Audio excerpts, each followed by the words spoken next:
never thought I'd be living in a steel box on wheels.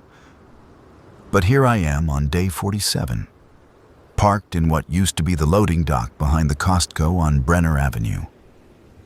The Bearcat's engine is silent now, has been for 3 weeks, because I can't risk the noise, and I'm down to maybe a quarter tank of diesel.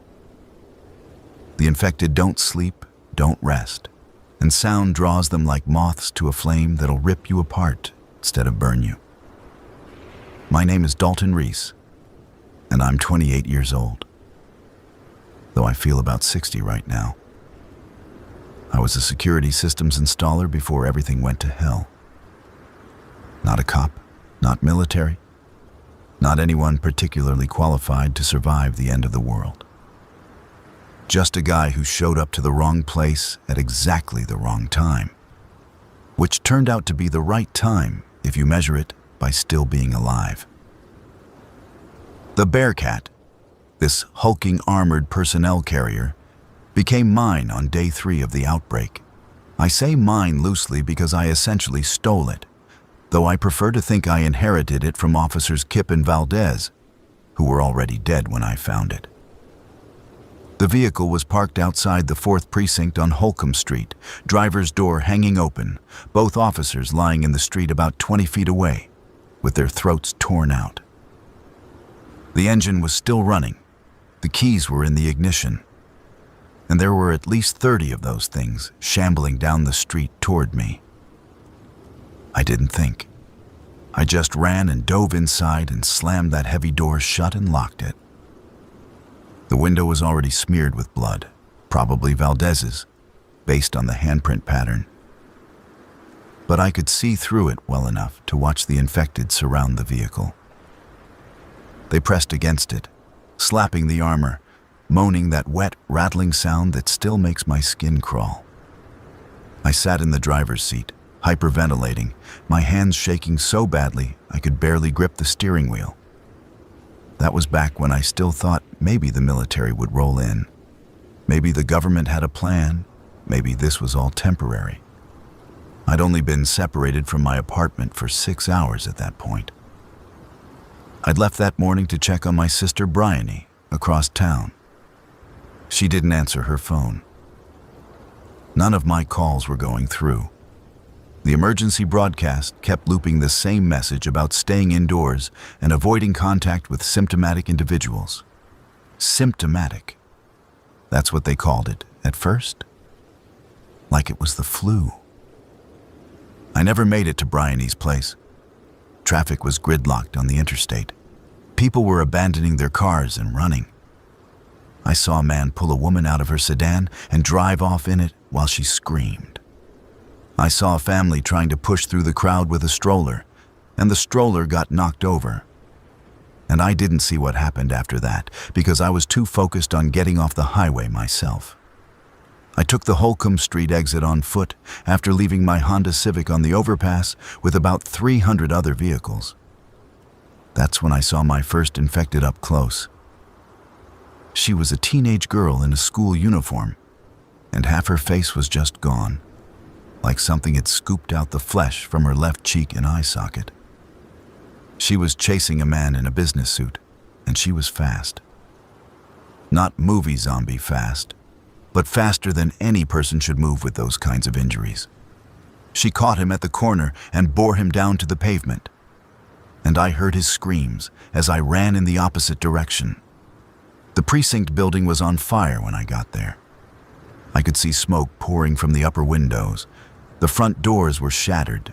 There were bodies on the steps.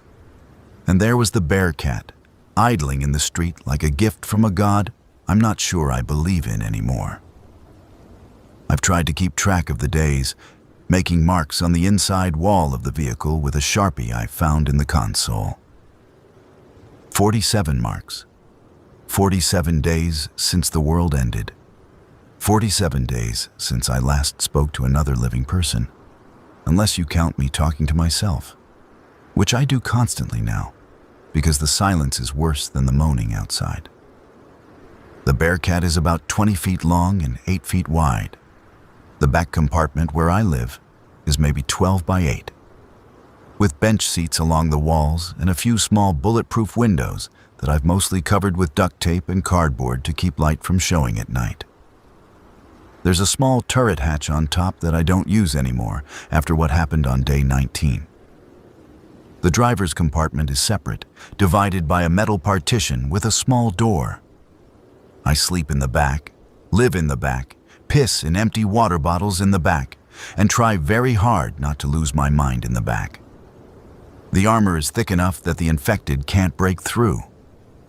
I tested that theory extensively in the first week when I was too terrified to leave the vehicle for any reason. They'll press against it, scratch at it, slam their ruined fists against the panels. I've watched them for hours through the narrow window slits. Their persistence is terrifying. They don't get tired. They don't give up. If they see you or hear you or maybe smell you, I'm still not sure exactly how their senses work. They'll keep coming until something else distracts them, or they literally fall apart from decomposition. That's been happening more lately. The ones from the first wave are getting worse. I saw one 2 days ago that was missing both arms and most of its torso meat. Just a rib cage and spine and legs somehow still functioning. It couldn't do much damage in that state, but it was still trying, still hungry, still moving. Food has been the biggest challenge. The Bearcat didn't come stocked with supplies, just tactical gear, a first aid kit, some road flares, and 2 AR-15 rifles with 4 magazines that I have no idea how to use properly. I've never fired a gun in my life before this. I'm a terrible shot. I've wasted so much ammunition learning how to even load the things. The Costco parking lot where I'm currently stationed is my 3rd location. I started at the precinct, but there were too many infected in that area, and I couldn't get to any buildings safely. I moved to a residential street on day 8, parking in front of a house that looked intact. I managed to get inside during a brief window when the infected had wandered elsewhere, drawn by what sounded like explosions from the industrial district. I found canned soup, crackers, bottled water, and a dead family in the upstairs bedroom who'd apparently chosen pills over becoming those things outside. I didn't stay in that house. Being around bodies that had died peacefully somehow felt worse than the ones torn apart outside. I moved again on day 15, navigating the Bearcat through streets clogged with abandoned vehicles and corpses. The Bearcat can push through obstacles, cars, barricades, debris, like they're made of cardboard. It's powerful and loud and draws every infected thing within a half-mile radius, so I only drive when absolutely necessary. Each trip could be my last if I get surrounded in the wrong place or the engine dies or I run out of fuel. The Costco is perfect, theoretically. It's a massive warehouse full of supplies. The loading dock has a metal rolling door that's partially open, jammed on its track. I can squeeze through into the back warehouse area if I'm careful and fast. The infected can't fit through the gap the same way. They don't problem solve, don't crawl or contort their bodies. They just push and grab and bite. I've made 3 supply runs into the Costco. Each one takes planning, courage I have to scrape together from the bottom of my soul, and luck I'm terrified will run out. The first run was on day 30. I'd been parked here for 2 weeks, watching the patterns. The infected congregate more during the day, drawn by light. At night, they spread out. Around 2 or 3 in the morning, there are usually only a handful near the loading dock. I wait until I can see the parking lot through my narrow window, count the bodies shambling around out there, and choose my moment. I gear up with everything I've gathered. A motorcycle helmet I found in the back of the Bearcat, probably belonged to Kip or Valdez, heavy work gloves, a thick canvas jacket, duct tape wrapped around my forearms and shins. The bites kill you. Everyone knows that by now. The news talked about it before the broadcasts stopped.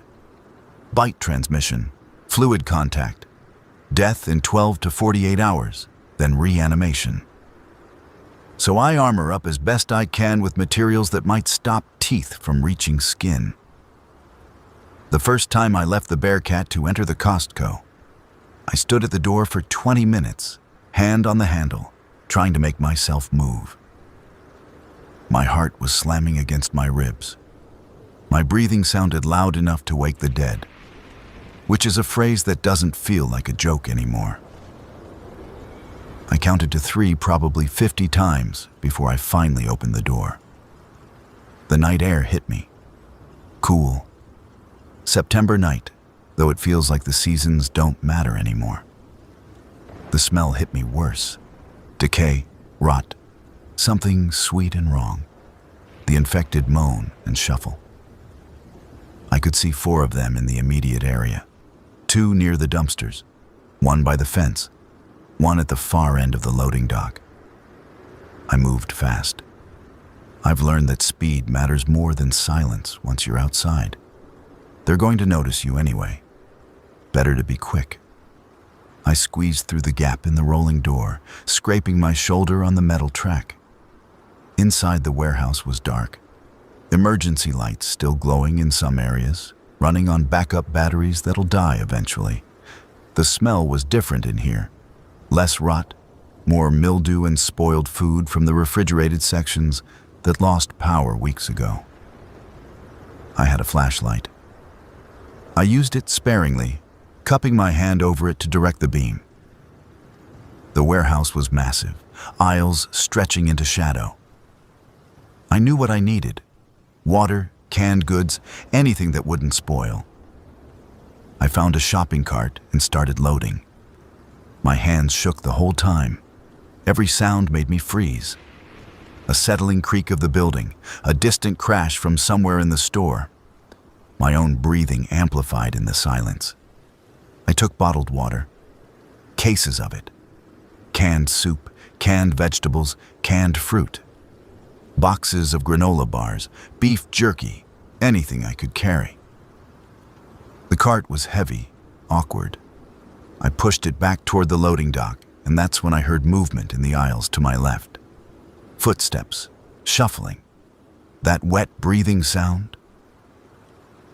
I abandoned the cart and ran, just dropped everything and sprinted for the gap in the door.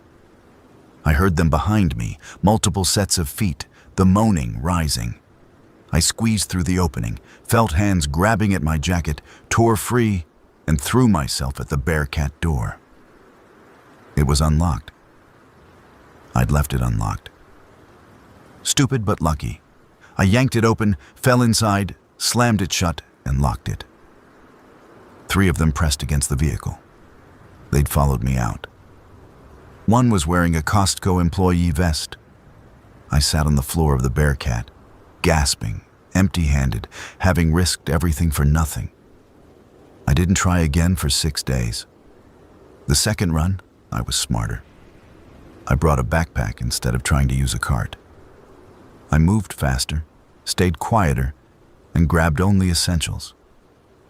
I got out with maybe 20 pounds of supplies. It felt like victory. It kept me alive for another week. The 3rd run was yesterday. I'm running low again, water especially. I've been rationing, allowing myself 2 bottles a day, but even that won't last much longer. I need to go back in there. I need to keep going back in there until either the supplies run out or I make a fatal mistake. Living in the Bearcat has rhythms now. I wake up when light starts filtering through the covered windows, usually around 7 or 8. I lie still for a while, listening. The infected are more active in the daytime. I can hear them outside, shuffling past, moaning to each other in that horrible chorus. Sometimes they bump against the vehicle. Sometimes they ignore it completely, drawn by sounds or movements elsewhere. I eat breakfast, if you can call it that. A granola bar, half a bottle of water. I'm trying to stretch everything. I've lost weight. My jeans hang loose. My face, when I check it in the rearview mirror, looks gaunt. Stubble has become a beard because I don't have a razor, and even if I did, I'm not wasting water on shaving. I spend the morning hours checking my supplies, counting and recounting. 12 bottles of water left, 8 cans of soup, a box of crackers, some beef jerky, a package of cookies I'm saving for when I really need the morale boost. It's not enough. It's never enough. I do exercises to keep from going completely stiff. Push-ups, sit-ups, stretches in the confined space. My body aches constantly. Sleeping on the bench seats is destroying my back. I've tried padding them with the tactical vests I found, but it doesn't help much.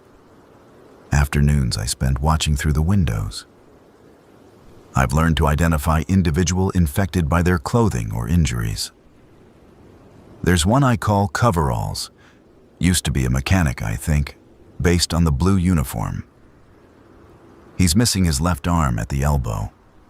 He circles the parking lot constantly, never stopping, never resting. There's another one. A woman in a business suit with long dark hair, half her jaw torn away. She stays near the entrance to the store. I call her greeter because it feels like she's waiting for customers who'll never come. I've wondered if naming them is a sign I'm losing it. Probably. But it gives me something to do, some way to track the patterns. I've noticed they congregate more when it's overcast. They seem slower in the rain. Temperature affects them. The cold ones in heavy coats move more sluggishly than the ones in lighter clothes. Though that might just be the clothing weighing them down. I've seen things I can't explain. On day 23, I watched 2 infected stand face to face in the parking lot for 4 hours, just staring at each other, swaying slightly. They didn't attack each other. They didn't move apart. They just stood there until something, a car alarm in the distance, drew them both away and in the same direction. On day 35, I saw one trying to open a car door. Actually trying, repeatedly pulling the handle, not just grabbing at it randomly. It didn't succeed, but the intent was there. That scares me more than the mindless ones. The idea that some part of them might be learning, adapting. Evenings are the hardest. The sun goes down, and the darkness in the Bearcat is total. I can't risk lights. Even a small flashlight beam might show through a gap in the coverings. So I sit in the pitch black, listening to them outside, and try not to think about the fact that this is my life now. This is what I've been reduced to. An animal hiding in a burrow, waiting for predators to lose interest. I think about Bryony constantly. She was 2 years younger than me, an elementary school teacher with a laugh that could fill a room. She lived in an apartment complex on the east side of the city. I don't know if she's alive. I don't know if she's one of them now. I don't know if she's hiding somewhere like me, scared and alone. I think about my parents, retired in Arizona. I hope Arizona's better. I hope the desert heat is slowing the infected down or killing them off. I hope my parents got somewhere safe. I hope they don't know what happened to me and Bryony. I think about my ex-girlfriend, Kestrel, who broke up with me 8 months before the world ended. We dated for 3 years. She said I was too complacent, too satisfied with mediocrity. She wanted someone ambitious. I wonder if ambition matters now. I wonder if she's alive. I wonder if she thinks about me. I think about stupid things too. Movies I'll never see. Albums I'll never hear. The coffee shop on Maple Street where I got a latte every morning on my way to work. The barista's name was Yael, and she always drew a little smiley face in the foam. I wonder what happened to Yael. At night, I sometimes cry, quietly, into my jacket, muffling the sound. Other nights, I'm too numb for tears, just empty. just existing. Just counting the hours until dawn when I can distract myself with routines again. I've thought about ending it. I found a pistol in the front console on day 12, a Glock, heavy and cold. I held it for an hour, felt the weight of it, thought about how easy it would be. Quick, certain, no risk of reanimation if I did it right. But I couldn't. Some stubborn part of me insists on surviving. Maybe it's hope, maybe it's just cowardice, too afraid to die, too afraid to live. The radio in the Bearcat still works. I've scanned through every frequency hundreds of times. Mostly static. Sometimes I catch fragments, a voice saying numbers, a loop of an emergency broadcast in Spanish. What sounds like music but distorted beyond recognition. Nothing that suggests organized survivors. Nothing that suggests rescue. On day 40, I picked up something different. A voice, male, speaking clearly. Sanctuary in the north. Fort Bellamy. Coordinates. And then static swallowed it. I waited for hours, scanning back and forth, trying to find the broadcast again. Nothing. It might have been old, a recording playing on automatic. It might have been my imagination. But it's stuck in my head now. Fort Bellamy. I don't know where that is. I don't have a map. I don't have coordinates. But it's something. A direction, a possibility. The problem is fuel. The gauge shows just over a quarter tank. I don't know how far that'll take me. The Bearcat is heavy, armored, not designed for efficiency. And every mile I drive makes noise, draws attention, risks breakdown in hostile territory. If I leave the Costco, I'm abandoning a known food source. If I stay, I'm trapped in a slowly depleting prison. I've been weighing this decision for a week now. North, Fort Bellamy. A voice on the radio that might mean nothing. Day 47 is when things changed.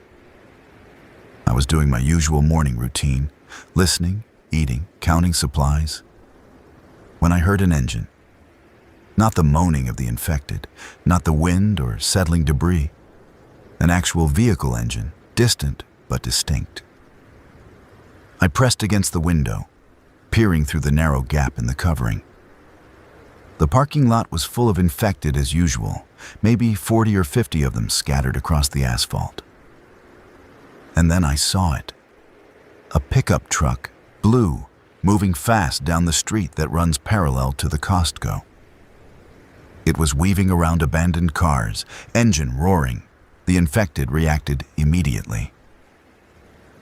Every single one of them turned toward the sound and started moving in that direction, that horrible unified pivot like a school of fish. They left the parking lot, shambling and running and crawling toward the truck's noise. And then the truck stopped. Just stopped in the middle of the street, about 200 yards away. I could see someone in the driver's seat. The door opened. A figure got out. Too far to see details, but human, moving with purpose. They ran toward a building, one of those strip mall stores. The infected converged. I watched, frozen. Was this person insane? A diversion? Suicide? Minutes passed. The infected clustered around the building the person had entered. The truck sat abandoned in the street, engine still running. And then, gunshots. Rapid fire coming from inside the building. The infected near the entrance started dropping. More gunshots. Someone was fighting. The parking lot was empty now. Completely empty. Every infected thing had moved toward the noise. This was it. This was my chance. A window of opportunity I might never get again. I grabbed my backpack, checked the zipper on my jacket, pulled on my gloves and helmet. I opened the Bearcat door and stepped out into the open air for the first time in 3 days. The silence was eerie. No moaning, no shuffling, just distant gunshots and the idling truck engine. I ran for the loading dock door, squeezed through, and entered the warehouse. I moved fast, almost reckless. The aisles were clear. I loaded my backpack with water bottles, canned goods, a box of batteries I found, medical supplies from the pharmacy section. I took more than I should, more than was safe to carry. The backpack was so heavy it hurt my shoulders. I didn't care. I grabbed a second bag, a reusable shopping tote, and filled it too. The gunshots had stopped. That registered in my mind, but didn't slow me down. I needed to get back to the Bearcat. I needed to move now. I made it to the loading dock area, bags in both hands, when I heard voices. Actual human voices. Clear in here? Doesn't look like it. Place is huge. Check the back. They were inside the Costco. Other survivors. Real people. I should have called out. I should have revealed myself. But I froze. Fear locked me in place. Were they friendly? Hostile? Would they take my supplies? Take the Bearcat? Kill me for what I had? I ducked behind a stack of pallets, set down my bags as quietly as possible, and waited. Flashlight beams swept through the warehouse. 2 people moving carefully, checking aisles. I could see them now. One was tall, wearing a hunting jacket and carrying a shotgun. The other was shorter, slimmer, with a rifle slung over their shoulder. Both had backpacks. They were doing exactly what I'd been doing, scavenging, surviving. "Grab what you can," the tall one said. "We've got maybe 10 minutes before they start drifting back." "Think there's anyone else alive in this city?" the shorter one asked. "If there is, they're smart enough to stay hidden." They loaded supplies quickly, efficiently. They'd done this before. They worked as a team, communicating with hand signals and brief words. I watched them, my heart pounding, crouched behind the pallets like a rat. Why didn't I reveal myself? I don't know. Fear? Paranoia? The instinct that's kept me alive for 47 days by trusting absolutely no one. They finished loading and headed back toward the front of the store. I waited 5 minutes after their footsteps faded, then grabbed my bags and ran for the loading dock. I squeezed through the gap, bags scraping the metal, and sprinted for the Bearcat. The truck was gone from the street. The infected were starting to return, drawn back to their wandering patterns. I threw the bags inside the Bearcat, climbed in after them, and slammed the door. I sat there, shaking, processing what had just happened. Other survivors, real people, a coordinated group with weapons and a plan. And I'd hidden from them like a coward. The supplies I'd gathered were substantial, enough to last maybe 2 more weeks if I was careful. But the encounter had shaken something loose in my mind. I wasn't the only one alive. There were others. Maybe not many, maybe just that pair, but others nonetheless. The question was, did I want to find them? Day 48. I'm writing this now with a pen I found in the bags I took yesterday, using the back of a Costco receipt as paper. I've never kept a written record before, but it feels important suddenly. Like I need to document this. Like someone might read it someday if I don't make it. I've been thinking about the 2 survivors I saw, about Fort Bellamy, about the fact that I can't live in this Bearcat forever. The supplies will run out. The fuel will run out. Winter is coming. I can feel it in the cooling air. The Bearcat has heat, but only when the engine is running, and I can't afford to idle it for warmth. I've been thinking about what I'm willing to risk for the chance at something more than this. The answer came to me this morning. I'm going north. I'm looking for Fort Bellamy. I'm going to try to find those survivors or other survivors or anyone who might know if there's a safe place left in this world. But first, I need more fuel. There's a gas station 3 blocks from here. I've avoided it because it's in a bad area. Lots of infected, narrow streets, easy to get trapped.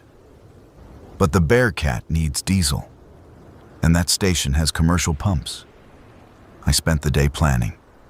The station has a canopy over the pumps, which means some cover. The Bearcat can ram through the gate if it's locked. I'll need to work fast. Pumping fuel is loud, and the infected will come. I'll go tonight. After midnight. I'll take one of the rifles even though I'm a terrible shot. I'll bring containers for extra fuel. I found some 5-gallon jugs in the warehouse yesterday. This is the most dangerous thing I've attempted. If it goes wrong, I'm dead. But if I don't try, I'm dead eventually anyway.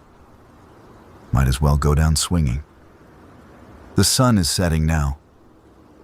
I can see the sky turning orange through the window gap.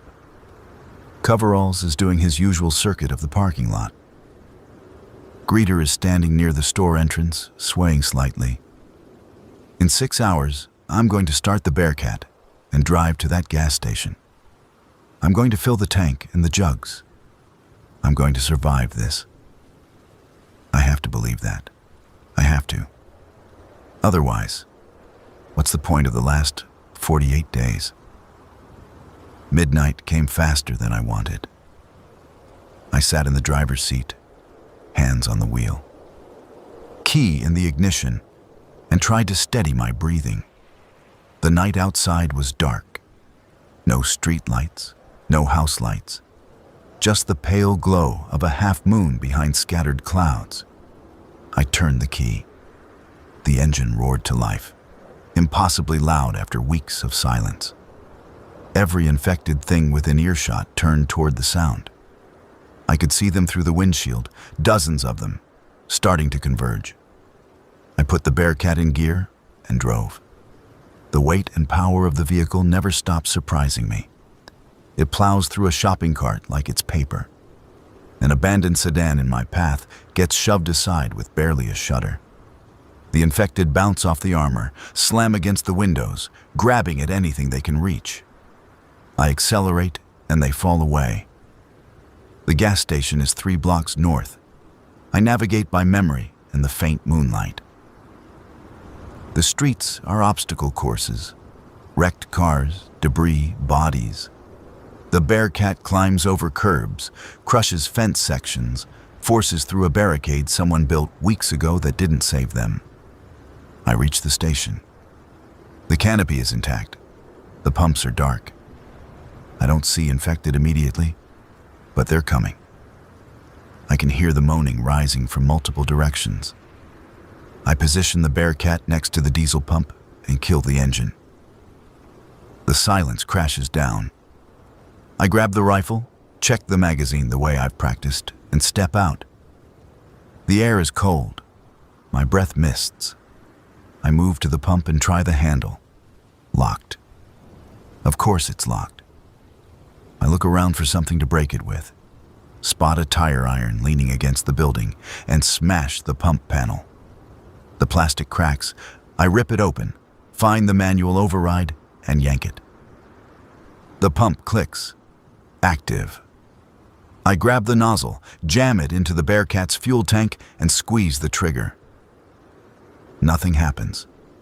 No power. The pumps need electricity. I should have thought of that. I should have planned for that. The moaning is getting closer. I can see shapes emerging from the darkness. Multiple infected, converging on the station. Think. There's a generator somewhere. Gas stations have backup generators. I sprint around the side of the building, rifle in hand, and find it. A large industrial generator in a locked cage. I shoot the lock. The sound is deafening. The lock shatters. I wrench open the cage door and stare at the generator controls. I know nothing about generators. I find a switch labeled main power and flip it. Nothing happens. There's a pull cord. I yank it. The generator coughs. I pull again. It catches, sputters, and roars to life. Lights flicker on inside the station. The pump island lights up, and every infected thing in the area knows exactly where I am. I run back to the pump. The infected are close now, 20 feet, 15 feet. I grab the nozzle, jam it in the tank, squeeze the trigger. Diesel flows. The numbers on the pump tick upward with agonizing slowness. 10 gallons, 12, 15. The first infected reaches me. A man in a torn suit, one eye hanging from the socket. I shove him back with a rifle. He grabs it. We struggle. I pull free and swing the rifle like a bat, catching him in the head. He staggers but doesn't fall. 20 gallons, 25. More of them now. 5, 6, 7 closing in. I can't fight them all. The nozzle is still pumping. I need more. I need to fill the jugs. 30 gallons. The tank is full. I pull the nozzle out, diesel spilling on the ground, and grab the first 5-gallon jug. My hands shake. I jam the nozzle into the jug opening. Diesel splashes everywhere. They're on me. Hands grabbing my jacket, my backpack. I spin, kicking, swinging. One grabs my helmet. I feel it shift.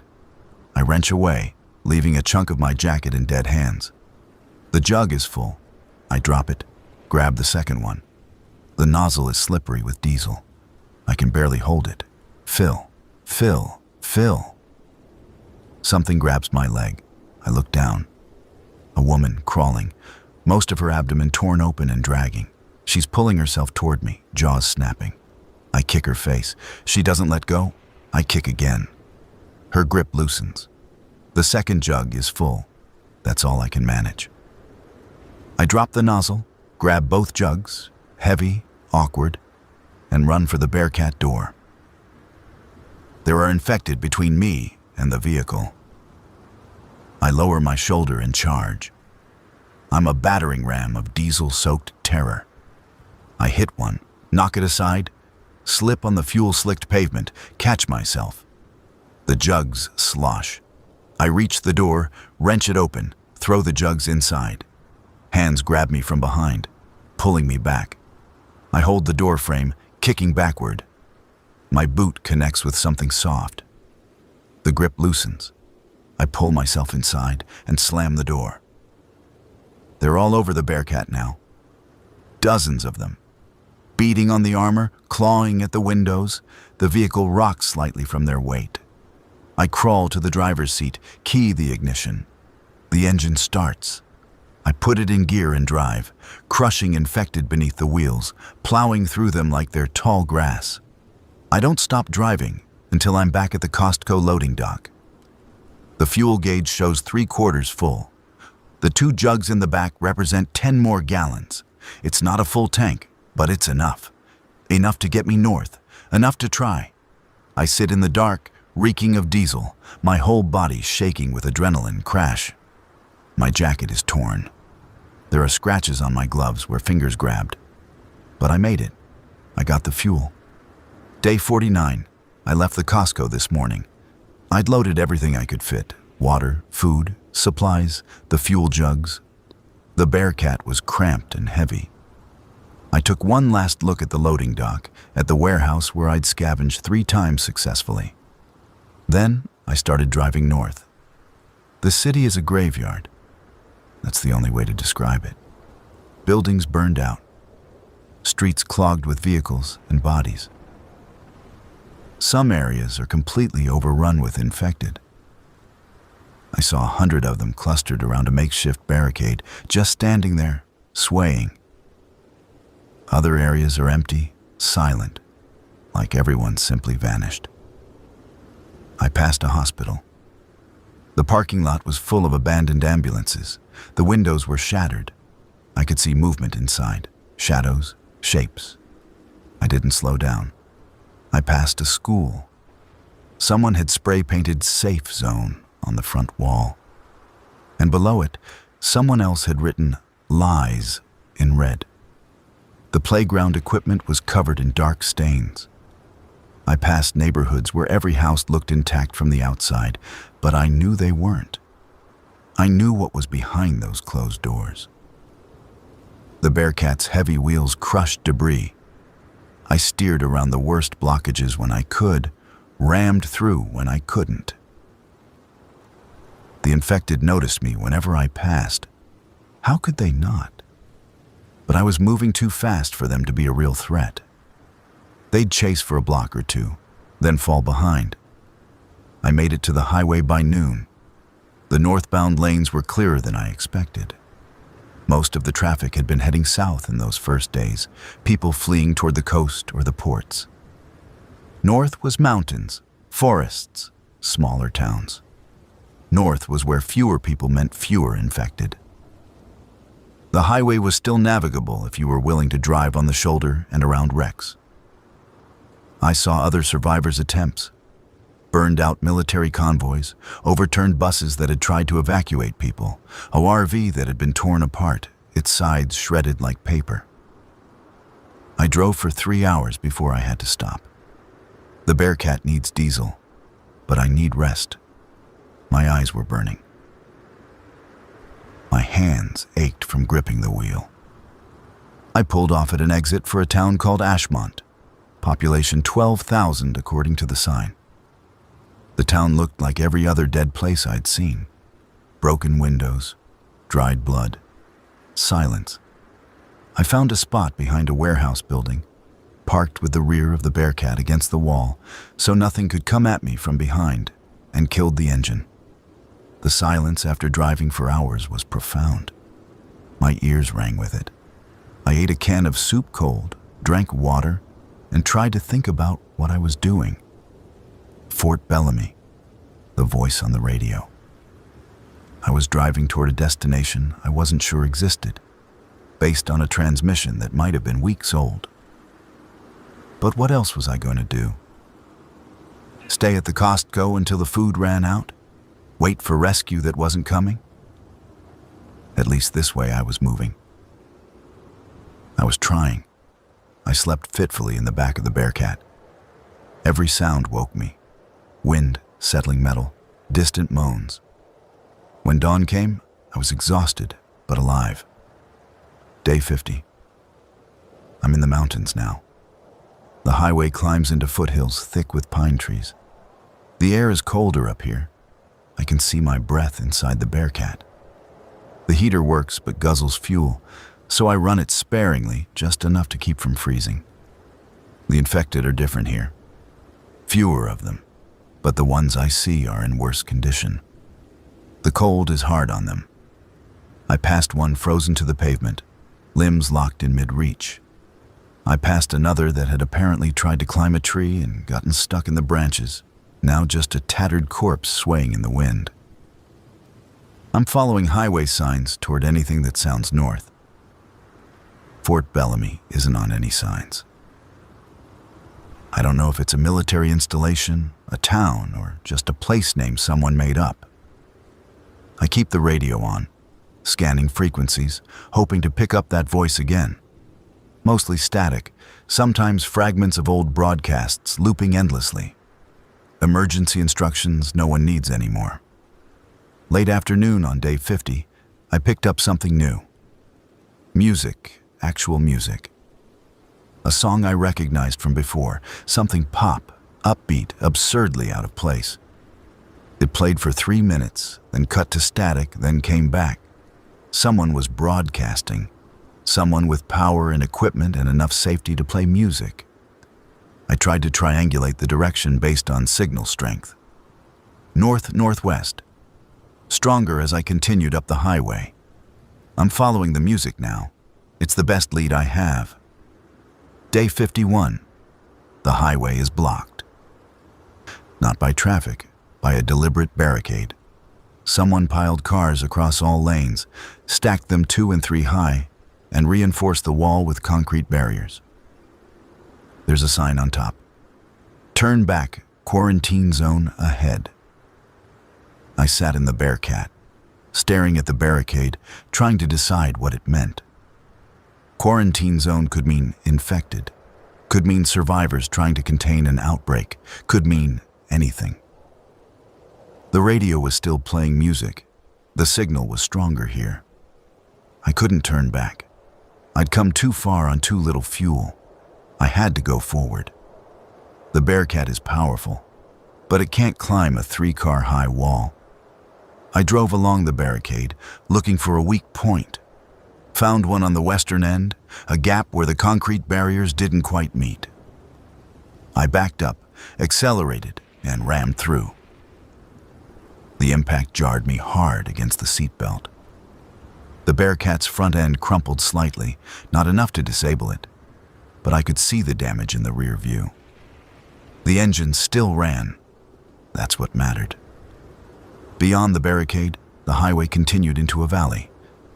I could see a town ahead, smoke rising from chimneys, actual smoke from actual fires. People. I drove slowly, cautiously. This could be Fort Bellamy. This could be survivors. This could also be a trap. The town came into view. It was small, maybe 50 buildings, clustered around a main street. There was a wall around it. Not cars this time, but actual construction, wood and chain link and sheet metal, maybe 12 feet high, surrounding the entire town perimeter. And on top of the wall, I saw people. Actual living people, walking guard duty with rifles. I stopped the Bearcat about 100 yards from the main gate. I didn't know what to do. Drive up, honk, get out, and wave. Before I could decide, figures appeared on the wall. 5 of them, all armed, all pointing weapons at me. A voice came over a loudspeaker. "Exit the vehicle with your hands up. Do it now, or we fire." My heart hammered.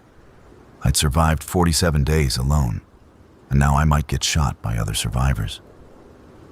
I opened the door slowly, stepped out, hands raised. The cold air bit at my exposed skin. Walk forward, slowly. I walked. 20 steps, 30. The guards kept their weapons trained on me. I could see them clearly now, men and women, ranging from young to old, all looking hardened and wary. "Stop! Are you infected?" "No," I shouted back. My voice cracked from disuse. "Have you been bitten? Scratched?" "No." "Strip. We need to see." I hesitated. Strip out here in the cold, exposed, vulnerable. Do it, or we shoot you and burn the body. I stripped. Jacket, shirt, pants, boots. I stood in my underwear, shivering, while they examined me from the wall. I turned slowly, showing all sides. No bites, no scratches. Just bruises and scrapes and 47 days of grime. "Get dressed. You're going to quarantine for 72 hours. If you show symptoms, we burn you. Understand?" "I understand." "Does your vehicle have supplies?" "Yes. We'll inventory them. If you cooperate, you can keep a share. If you fight, we take everything and you stay outside. Clear?" "Clear." They opened the gate. Just a crack. 2 guards came out, weapons ready, and escorted me inside, while others drove the Bearcat in after me. The town was called Mill Haven, I learned. Population now about 200. Everyone who'd made it here alive and managed to pass quarantine. It wasn't Fort Bellamy. Fort Bellamy was still another 50 miles north, according to the guard who processed me. A woman named Devora, with a scar across her left cheek and eyes that had seen too much. "Fort Bellamy's a military installation," she said while writing down my information. Or it was. We've had people try to get there. None came back. Radio broadcasts from that direction stopped 3 weeks ago. "I heard something," I said. "A voice. Sanctuary in the north." "Yeah, we broadcast that for a while. Trying to bring in survivors. Stopped when we realized we couldn't support more people." "You're lucky we let you in at all." "They put me in a quarantine house. a small cottage on the edge of town, windows barred, door locked from outside. They left me food, water, a bucket for waste. The guard who delivered it wore gloves and a mask. 3 days, he said. You turn, we put you down. You stay clean, you join the community. The door locked behind him. I was alone again. But this time, the alone felt different. There were people outside, living people, a community, structure, rules. I sat on the cot in the quarantine house and cried for the first time in weeks. Not from fear, from relief, from the overwhelming realization that I might actually survive this. Day 52, quarantine day 1. The house is small but clean.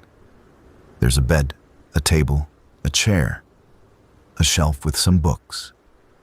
Old paperbacks, genres ranging from romance to mystery. I read for the first time since the outbreak. It felt strange, surreal, to read about normal problems, normal lives. 3 times a day, someone brings food. It's simple. Canned vegetables, crackers, sometimes soup. But it's more than I've eaten regularly in weeks. They slide it through a slot in the door. I slide back the empty containers.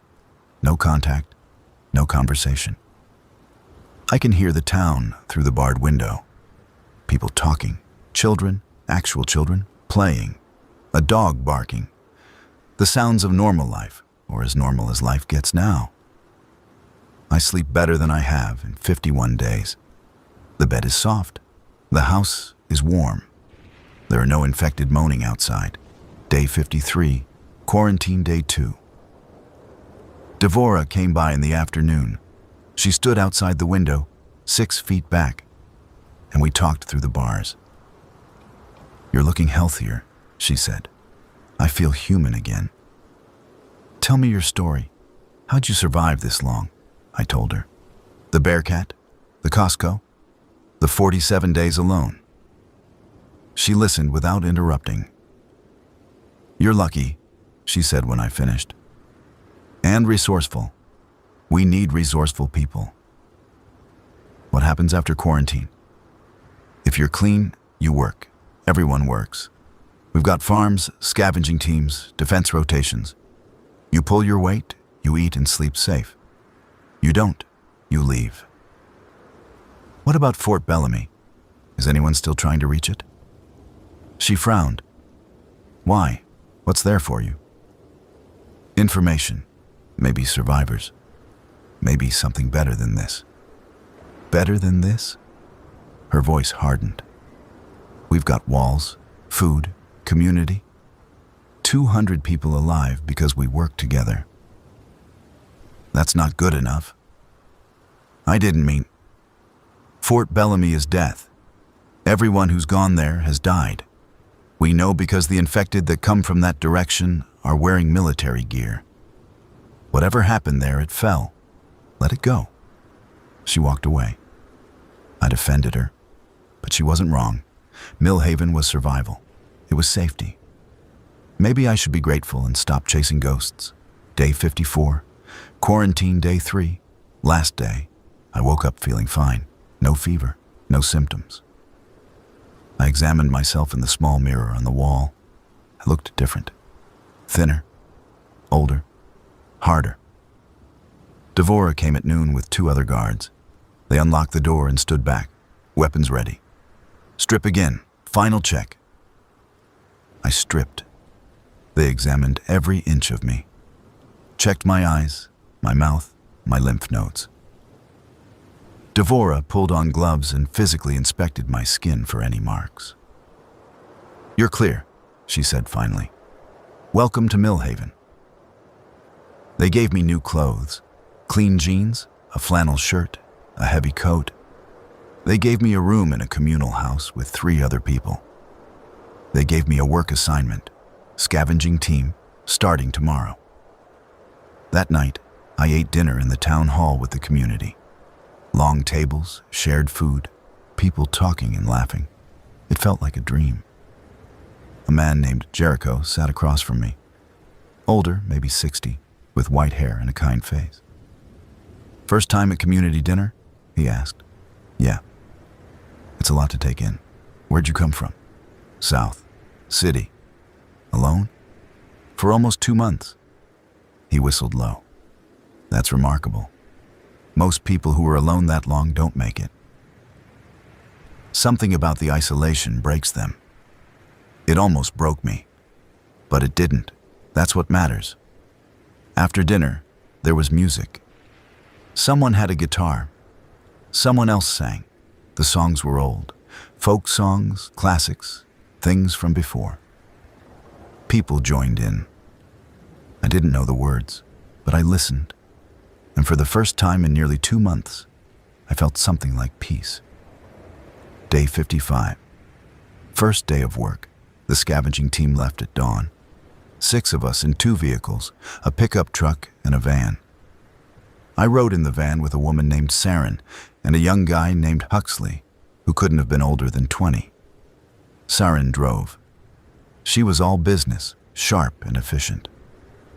"We hit small towns," she explained as we drove. "Places that were evacuated or died quick.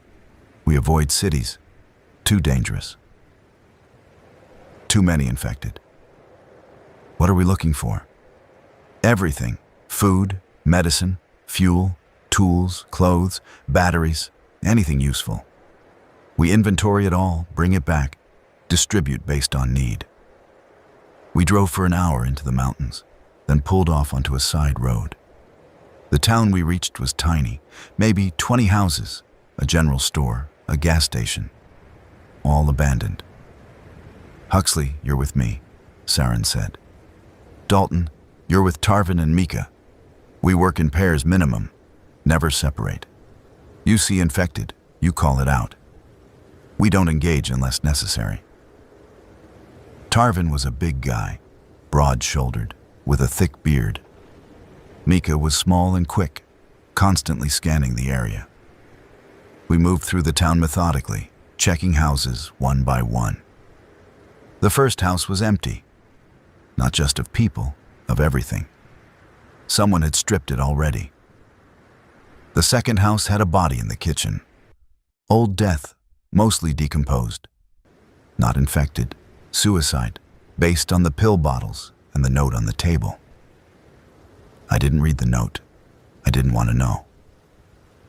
We found supplies in the third house. Canned goods in the pantry, batteries in a drawer, a first aid kit under the sink. We loaded everything into bags and moved on. By noon, we'd cleared 5 houses. My bag was heavy. My legs ached. But I was useful. I was contributing. We stopped for lunch, crackers and jerky, eaten standing by the vehicles while Saren kept watch. That's when we heard it. A scream. Human. Coming from the north side of town. Everyone froze. "Could be a trap," Tarvin said. "Could be someone who needs help," Micah countered. The scream came again. Desperate. Terrified. Saren made the call. "Tarvin, Mika, with me. Huxley, stay with the vehicles. Dalton, your rear guard." We moved toward the sound, through backyards, between houses. The screaming was getting louder, more frantic. We found them in a garage behind a blue house. 2 people, a man and a woman. Cornered by 4 infected, the couple had improvised weapons, a crowbar, a kitchen knife. They were trying to fight, but they were losing. Saren didn't hesitate. She raised her rifle and fired. The first infected dropped. Tarvin took the second. Micah got the third. The fourth turned toward us, and I realized I was supposed to shoot it. I raised my rifle. My hands shook.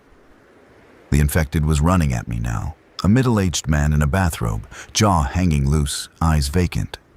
I pulled the trigger, missed, fired again, hit it in the shoulder. It didn't stop. Tarvin's shot took it down before it reached me. The couple was hysterical, crying, thanking us, talking over each other. They'd been hiding in the garage for days. They were out of food. They thought they were going to die. Saren calmed them down, checked them for bites. They were clean. "We can take you back to Millhaven," she said, "but you'll need to quarantine first." They agreed instantly. They would have agreed to anything.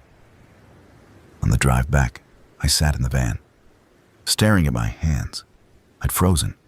I'd almost got myself killed if Tarvin hadn't been there. "First firefight?" Micah asked quietly. "Yeah. You'll get better. Everyone freezes the first time." I wanted to believe that. Day 60, in 1 week in Millhaven, I've fallen into routines. Wake at dawn, breakfast in the communal hall, scavenging runs 3 days a week, defense rotation on the walls 2 days a week. 1 day off, usually spent helping with maintenance or farming. The farming is in greenhouses, retrofitted buildings where they grow vegetables and herbs. It's not enough to feed everyone, but it supplements the scavenged supplies. They're talking about expanding, planting fields in the spring if we survive that long. I've gotten to know people. Jericho used to be a veterinarian. He takes care of the few animals the town has: chickens, 2 goats, a dog. Saren was a paramedic before. Huxley was a college student. Devora doesn't talk about what she was before, and no one asks. The couple we rescued, their names are Nolan and Peregrine, completed quarantine and joined the community. They're quiet, traumatized, but alive. Peregrine thanked me again yesterday, even though I barely did anything during the rescue. I nodded and walked away. I don't know how to accept gratitude. I still think about Fort Bellamy sometimes, about the voice on the radio, about what might be there. But Millhaven is real. It's working. It's survival. Maybe that's enough. Day 70. Something changed today. The scavenging team didn't return. They were supposed to be back by sunset. By midnight, there was still no sign of them. Devora assembled a search party at dawn. I volunteered.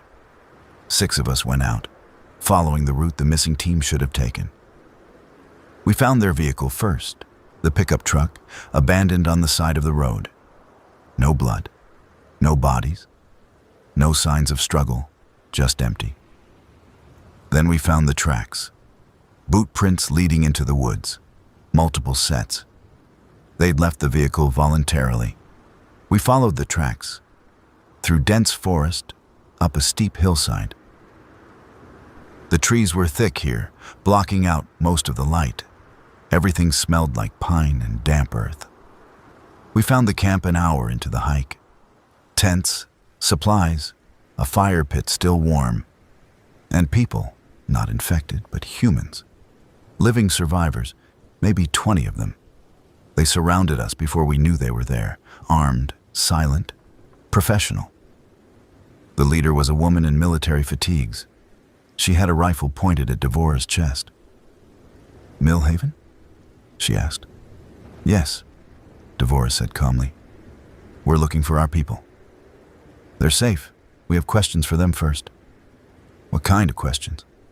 "About your town, your numbers, your defenses." "Why?" The woman smiled. It wasn't friendly. "Because we're coming to visit." They held us there for 3 hours. The missing scavenging team was brought out. They were unharmed, but scared. The military woman, she said her name was Colonel Brandt, questioned Devora extensively. How many people in Millhaven? What weapons did we have? How much food? What were our walls made of? Devora answered carefully, not lying, but not giving everything away. Finally, Brandt let us go. "We'll be at your gates in 3 days. You'll let us in peacefully, or we'll take what we need by force. Your choice." We drove back to Millhaven in silence. When we arrived, Devora called an emergency meeting. Everyone gathered in the town hall. "We have a problem," she said, and she explained. The debate that followed was fierce. Some people wanted to fight. Some wanted to negotiate. Some wanted to abandon Millhaven and run. I sat in the back, listening, thinking. I'd come here looking for safety. I'd found it. And now it was about to be taken away. Fort Bellamy crept back into my mind. Devora had said it fell. But what if she was wrong? What if there was still something there? Information, weapons, a way to defend against people like Colonel Brandt. It was stupid. It was suicidal. But I couldn't shake the thought. Day 71. 2 days until Colonel Brandt arrives. Millhaven is preparing. Some people are reinforcing the walls. Others are organizing weapons and ammunition. A few families are packing to leave, deciding not to wait and see what happens. I went to Devora. Let me go to Fort Bellamy. She stared at me. You're insane. You said people went there and didn't come back. But you don't know what happened. Maybe there's something useful. Maybe there are weapons or supplies we can use. Maybe there's just death. I'm going anyway. I just wanted you to know. She was quiet for a long moment. Then she sighed. Take the Bearcat. It's yours anyway. And if you find anything that can help us, bring it back. If you don't find anything, at least you tried. What if I don't come back? Then you died doing something stupid, like most people these days. I left before dawn on day 72. The Bearcat was loaded with fuel and supplies. A few people came to see me off. Jericho, Saren, Huxley. They didn't try to talk me out of it. They just wished me luck. The drive to Fort Bellamy took 4 hours. The highway deteriorated the further north I went. Fewer maintained roads. More wilderness. I passed through areas that looked completely untouched by the outbreak. No bodies, no wrecks, just empty forest. Fort Bellamy appeared suddenly around a curve. It was huge. A military installation built into the mountainside, with high walls and guard towers and a main gate that stood open. Open. That was the first bad sign. The second bad sign was the bodies. Military personnel, dozens of them, scattered around the entrance. Some in uniform, some in tactical gear. All dead for weeks based on the decomposition. I drove the Bearcat through the open gate slowly. The base was silent. Buildings stood intact but empty. Vehicles parked in neat rows, abandoned. No infected that I could see. No survivors either. I parked in front of the main administrative building and got out. The air smelled wrong, decay and chemicals and something else I couldn't identify. The building's front door was unlocked. I entered, rifle ready, and found myself in a lobby with a reception desk and hallways branching left and right. There was a map on the wall showing the base layout. I studied it. Armory, medical, command center, barracks, communications. I went to communications first. The room was filled with equipment. Radios, computers, screens. Everything was still powered. Generators running in the basement, I guessed. I found logs on a desk. The last entry was dated 6 weeks ago. Day 14 of outbreak. Base sealed per protocol. No contact with outside command. Infection breach in Sector C. Quarantine measures failing. Colonel Rourke authorized extreme containment. God help us. There were more logs. I read them quickly. The base had sealed itself when the outbreak began. They thought they could wait it out. But someone inside was infected, probably didn't know it. Past screening, the infection spread through Sector C, then Sector B. They tried to contain it, tried to quarantine sections. It didn't work. Colonel Rourke made a decision. He flooded the infected sections with gas, some kind of chemical weapon from the base stockpile.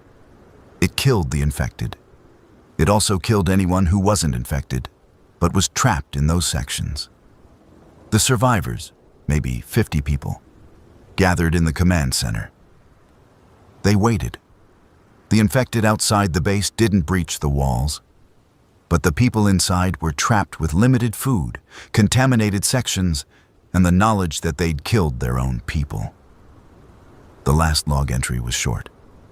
We're leaving, heading west, abandoning base. No rescue coming, no point staying. Rourke shot himself. Taking what we can carry. If anyone finds this, don't come here. Nothing left but ghosts.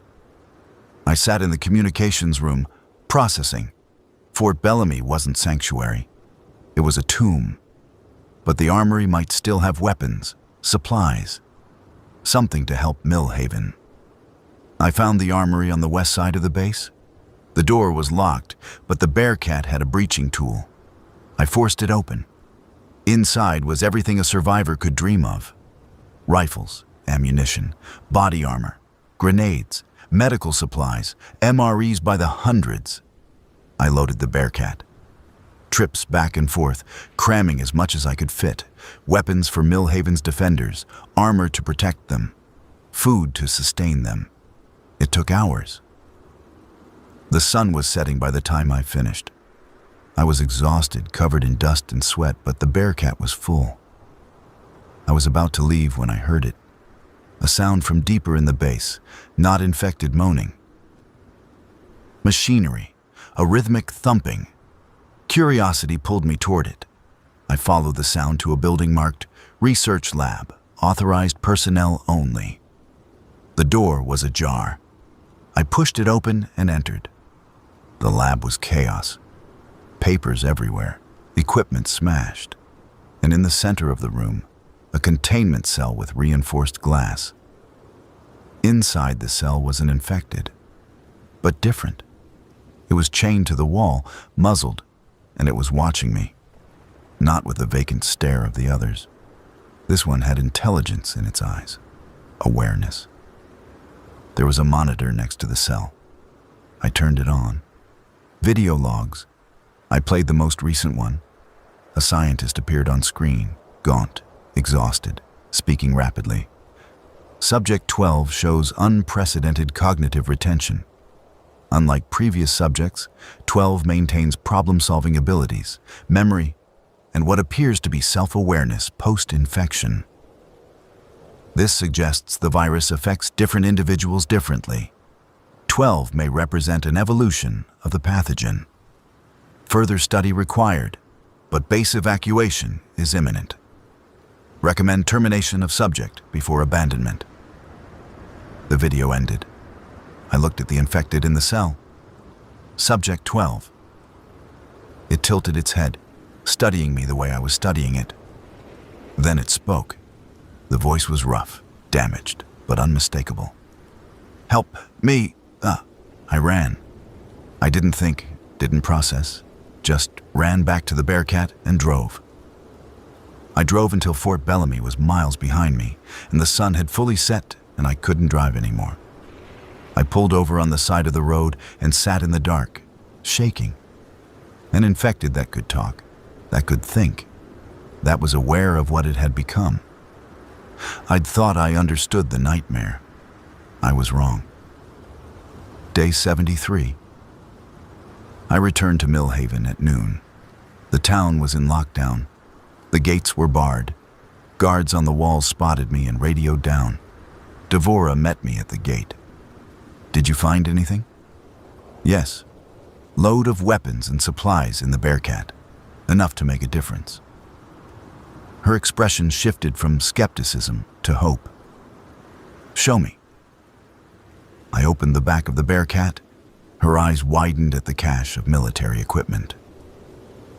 This might actually work, she said quietly. This might let us defend ourselves. We unloaded everything, distributed weapons to trained fighters, set up defensive positions, prepared for Colonel Brandt's arrival. She came the next morning. 20 vehicles, maybe 60 people, all armed, all organized, military or ex-military based on how they moved. Brandt walked to the gate alone, hands visible, no weapon drawn. She looked up at the wall where Devora stood. I'm here to negotiate. Brandt called. "We're listening," Devorah replied. "My people need shelter, food, medical supplies. We've been mobile too long. Winter's coming. We want to join your community." "Join or take over?" "Join. I'm not interested in ruling. I'm interested in surviving. We have skills, combat training, organization. We can help you defend this place. And if we say no, then we take what we need and move on. But people die that way, both sides. Better to work together." The negotiation lasted 3 hours. Terms were agreed upon. Brandt's people would integrate into Millhaven gradually. They'd follow existing rules.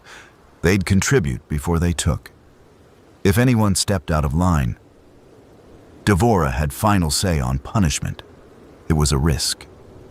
But it was also opportunity. 60 more people meant more workers, more defenders, more chance of survival. That night, Millhaven's population doubled. The town strained to accommodate everyone. Sleeping arrangements were cramped. Food was rationed tighter. But we managed. I watched from the communal hall as people from both groups mingled cautiously. Some friendly, some suspicious, all trying to figure out if this would work. Jericho sat down next to me. "A lot of new faces." "Yeah. You brought back those weapons just in time.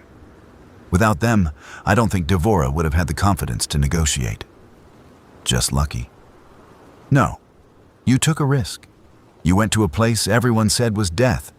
You brought back something useful. That's not luck. That's courage." I didn't feel courageous. I felt haunted. Subject 12's voice kept echoing in my head. "Help me. Day 80, 1 week since Brandt's people arrived. The integration is rough but happening. Brandt is true to her word. She's deferring to Devorah on major decisions, keeping her people in line, contributing to defenses and scavenging. I've been paired with one of Brandt's people on scavenging runs. His name is Cato, and he barely talks. Just does the job efficiently and watches everything with the alertness of someone who's seen too much combat. On our third run together, we hit a small town to the east. We were searching a pharmacy when Cato finally spoke. "You were at Fort Bellamy." Statement, not question. "Yes." "Find anything useful besides the weapons?" I hesitated. Should I tell him about Subject 12, about an infected that could think and speak? "Just the armory," I said. He nodded slowly. "Probably for the best. Some things are better left buried." "You know something about that place?" "I was stationed there. Before. Got transferred out 2 months before the outbreak. Heard it fell." "It did. They killed their own people trying to contain the infection." "Sounds about right. Command always valued containment over lives." We finished the run in silence. But on the drive back, Cato spoke again. "There were rumors, research projects, classified. We weren't supposed to know, but soldiers talk. They were studying the infected, trying to understand the virus, weaponize it, maybe, or cure it." "Did they find anything?" "Don't know. I left before any results. But if they did find something, it died with the base." I thought about Subject 12, an evolution of the virus. Different, dangerous in new ways. Maybe some things should stay buried. Day 90, 3 months since the world ended. Millhaven is stable. The combined population has settled into new routines. Defenses are stronger. Scavenging runs are more efficient with Brandt's military organization. We've even started planning long-term, expanding farms, winterizing buildings, establishing trade routes with other survivor groups Brandt knows about. Other groups. That was news. Millhaven isn't alone. There are pockets of survivors scattered across the region, small communities like ours, trying to rebuild. Brandt organized a meeting. Representatives from 4 different groups came to Millhaven. They talked about sharing resources, coordinating defenses, establishing communication networks. It felt almost like civilization. I sat in on the meeting, watching. These people were building something, not just surviving, but actually building a future. And I realized I didn't feel like I belonged. I'd been alone too long. I'd seen too much. The Bearcat, Fort Bellamy, Subject 12. These things haunted me. I couldn't settle, couldn't relax, couldn't pretend this was normal. That night, I went to Devora. I'm leaving. She didn't seem surprised. Where? Don't know. South, maybe. Looking for more survivors, more groups. You're running. Maybe. From what? From the quiet. From pretending everything's okay when it's not. From the fact that we're living in a world where the infected can think and talk and we don't even know it. I hadn't meant to say that last part. It slipped out. Devora's expression sharpened. What are you talking about? I told her. Subject 12, the research, the video logs, the infected that spoke. She listened without interrupting. When I finished, she was quiet for a long time. Does anyone else know? Cato suspects something. But no, I haven't told anyone. Keep it that way. People are scared enough. They don't need to know the infected might be evolving. But if they are, then we deal with it when we have to, not before. Right now, we focus on survival, on building, on giving people hope. That's more important than fear. She was right. But I couldn't shake the fear. It had taken root too deep. Day 91. I left Millhaven this morning. The Bearcat was resupplied. Fuel, food, ammunition.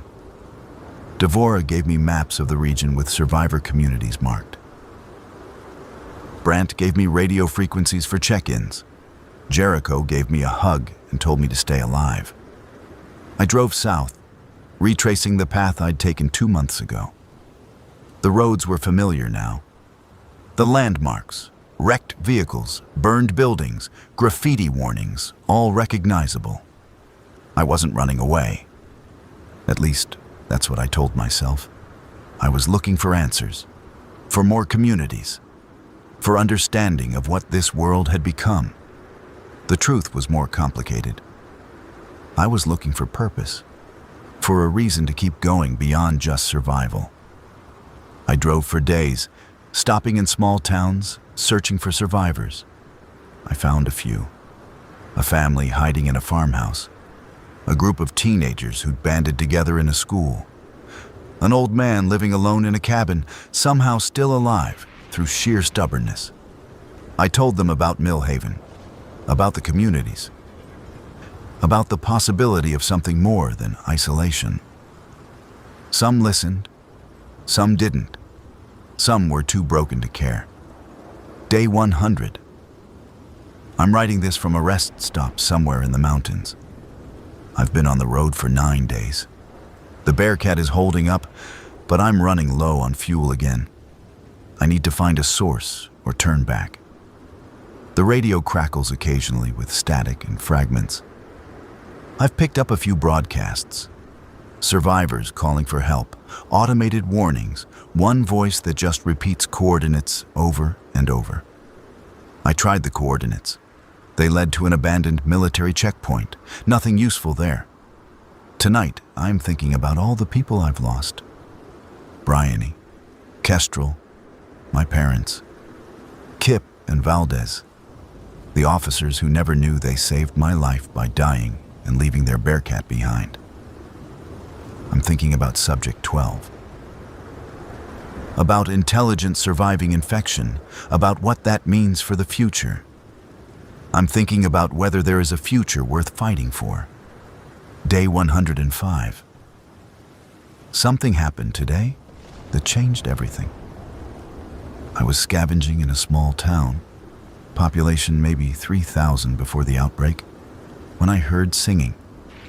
Actual singing. A child's voice. I followed the sound to a church. The doors were barred from the inside. I knocked. The singing stopped. "Hello?" I called. "I'm alive. Human, not infected." Silence. Then a small voice. "Prove it." "How?" "Infected can't answer questions, right? What's 2 plus 2? 4. What color's the sky?" "Blue." The door opened a crack. A child peered out. A girl, maybe 8 years old, with dark hair and huge eyes. "Are you alone?" I asked. She nodded. "Where are your parents?" "Gone. They told me to hide here. Said they'd come back. That was a long time ago." "How long?" "I don't know. I stopped counting days. I thought she was the only one. But then I heard more sounds from inside the church. I entered cautiously. There were 11 children.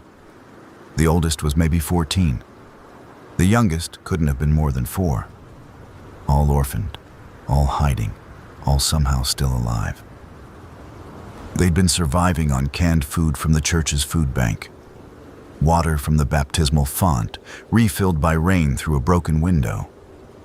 They'd barricaded themselves inside and waited for adults to rescue them. No adults came. I stayed with them for 3 days. I couldn't just leave.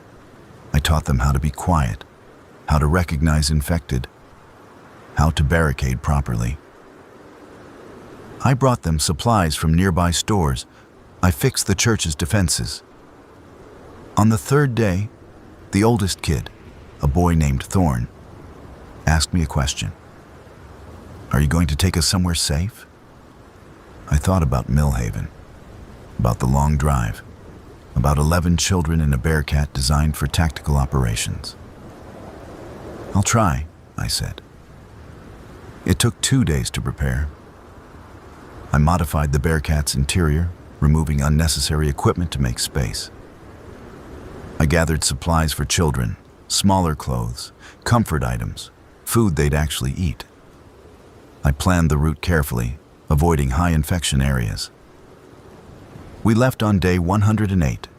11 children packed into the Bearcat like sardines, quiet and scared, but trusting me to get them somewhere safe. The drive was a nightmare. Children don't understand the need for constant silence. They cried. They argued. They asked questions. Every sound drew infected. I had to stop multiple times to deal with small groups attracted to the noise. But we made it. 3 days of driving, rationed supplies, close calls, and sheer determination. We made it to Millhaven. Devore met us at the gate. She looked at the Bearcat full of children and shook her head in disbelief.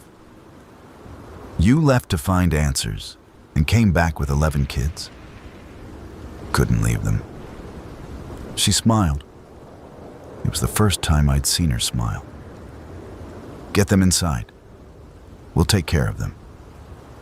The children were absorbed into Millhaven quickly. Families without kids volunteered to foster. The community embraced them. They'd been living with death and darkness for so long, having children around brought something back to life. Thorn found me 3 days after our arrival. "Thank you for not leaving us." "I couldn't. A lot of people could. A lot did. But you didn't." He walked away, and I stood there thinking about what he'd said. A lot of people could. A lot did. But I didn't. Maybe that was purpose enough. Day 115. I've decided to stay in Millhaven. Not forever. Not necessarily. But for now, they need people. The children need stability. And I need to stop running. I've taken up a new role, long-range scouting. I take the Bearcat out for week-long trips, mapping the region, finding resources, contacting other survivor groups, and bringing back supplies. It's dangerous. Every trip could be my last. But it's useful. It's purpose. On my second scouting trip, I found another community. This one was larger, maybe 400 people. built around a dam that still generated electricity. They had lights, heat, the beginnings of industry. They were willing to trade power for food and medicine. This connection changed everything for Millhaven. We established a supply line, trade routes, regular communication. The two communities started working together, sharing knowledge and resources. More communities joined. Within a month, there were 6 groups coordinating. We called it the Northern Network. Not a government, not a nation. Just survivors helping each other survive. Day 130. Winter arrived. Snow covers everything. The infected slow down in the cold. Their bodies freeze, their movements become sluggish. It's the safest we've been since the outbreak. But winter brings new challenges. Heat, food, isolation when roads become impassable. We're burning through our stockpiled wood fast. The greenhouses are struggling despite insulation efforts. 3 people died from pneumonia this month.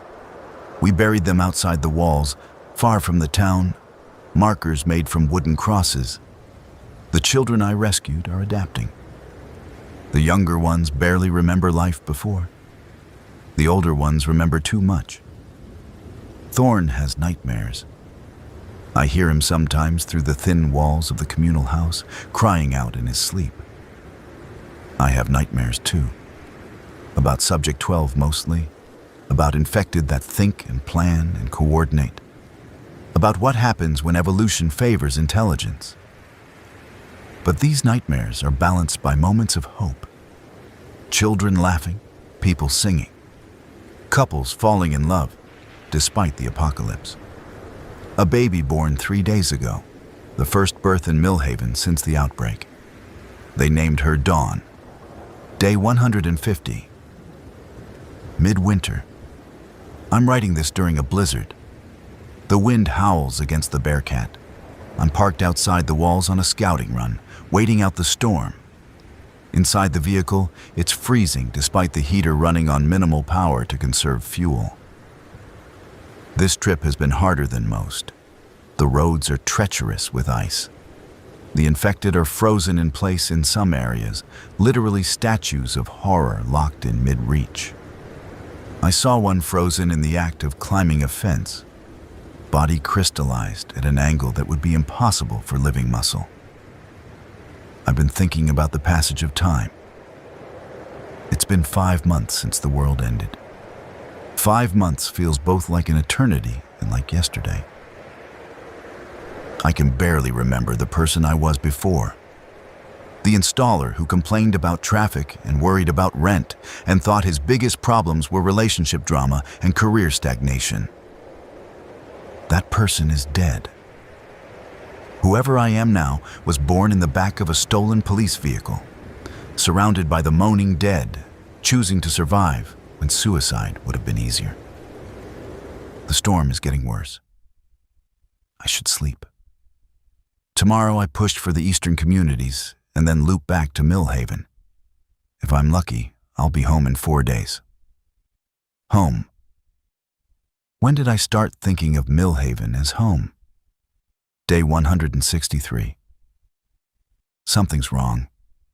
I returned to Millhaven yesterday to find the community on edge. 3 people disappeared during a scavenging run. They were experienced, armed, and cautious. They wouldn't have made stupid mistakes.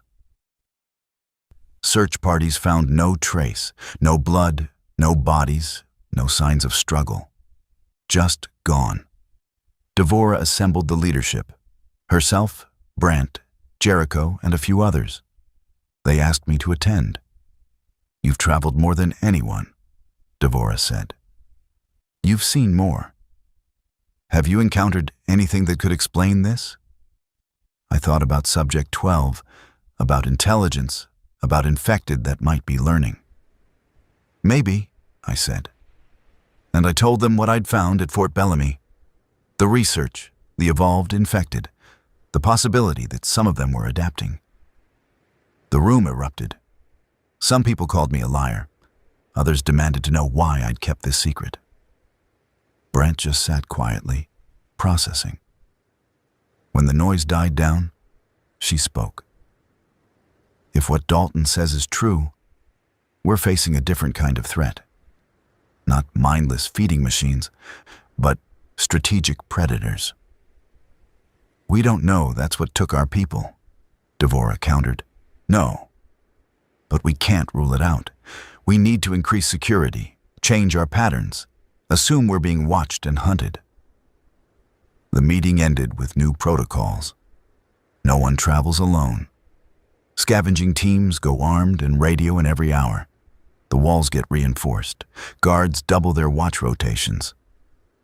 That night, I couldn't sleep. I kept thinking about those 3 missing people, about what might have taken them, about Subject 12 saying, "Help me," in that ruined voice. What if they were organizing? What if the virus was creating something new, not just infected, but intelligent infected? Predators that could plan and coordinate. What if we were already losing a war we didn't know we were fighting? Day 170. More disappearances. 2 people this time, taken from their house in the middle of the night. The door was barred from the inside. The windows were secured. But they were gone. No screams, no sounds of struggle. Just empty beds in the morning. Panic is spreading through Millhaven. People are demanding answers. Some want to abandon the town. Others want to fortify and prepare for siege. I volunteered to investigate. I took the Bearcat and drove the perimeter of Millhaven, looking for tracks, signs, anything unusual. I found them half a mile from town. Footprints in the snow. Human-shaped, but the gate was wrong. Too wide, too irregular. And there were too many of them. At least 20 sets of prints, all converging on Millhaven from different directions, then diverging again. They'd been surrounding us, watching, learning our patterns. I followed one set of tracks. They led into the forest, through difficult terrain, to a cave system I didn't know existed. I should have turned back, should have reported what I found and let someone else investigate. But I needed to know. I needed to see. I entered the cave with my rifle and flashlight. The tunnel was narrow, winding downward. I could smell decay, that familiar sweet rot of infected bodies. The tunnel opened into a larger chamber.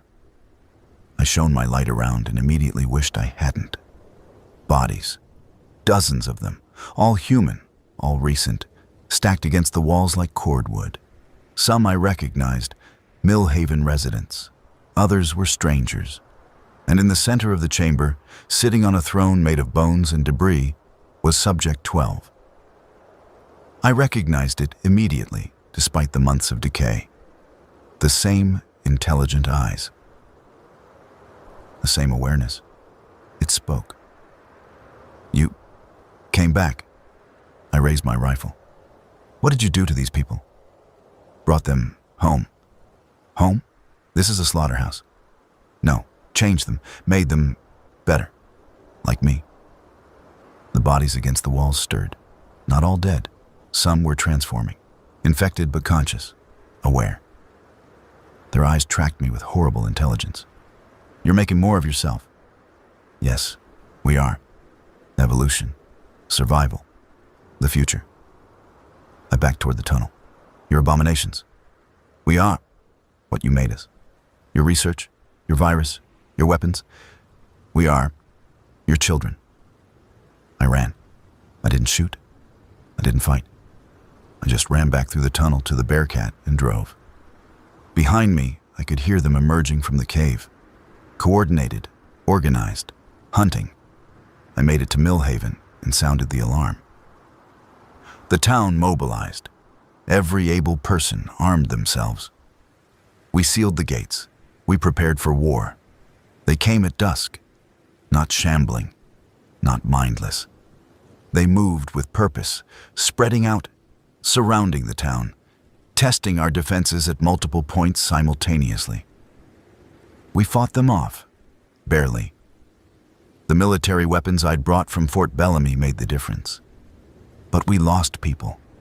6 dead, 12 wounded, and we knew this was just the first attack.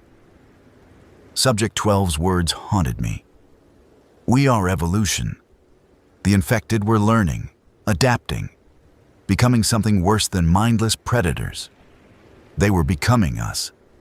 Day 180, 6 months since the outbreak. Millhaven is under siege. Not constant attack, but regular probing. The evolved infected, we call them carriers now, because they carry intelligence, test our defenses every few days. They're learning from each attempt, adjusting tactics. We've sent messengers to the other communities in the northern network, warning them, asking for help. 3 communities have sent reinforcements. 40 more fighters, more ammunition, more supplies. But it might not be enough. Colonel Brandt has taken command of defense operations.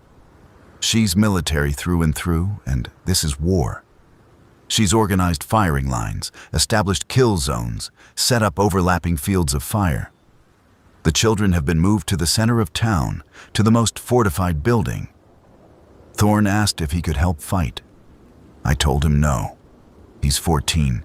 He should be worrying about homework and girls, not fighting intelligent zombies. But there is no normal anymore. There's only survival. Tonight, I'm on watch. 4-hour shift on the eastern wall. It's cold, clear, stars overhead. In another life, this would be beautiful. Instead, I'm watching the tree line, rifle ready, waiting for the next attack, movement. There, just at the edge of my vision. I radio it in.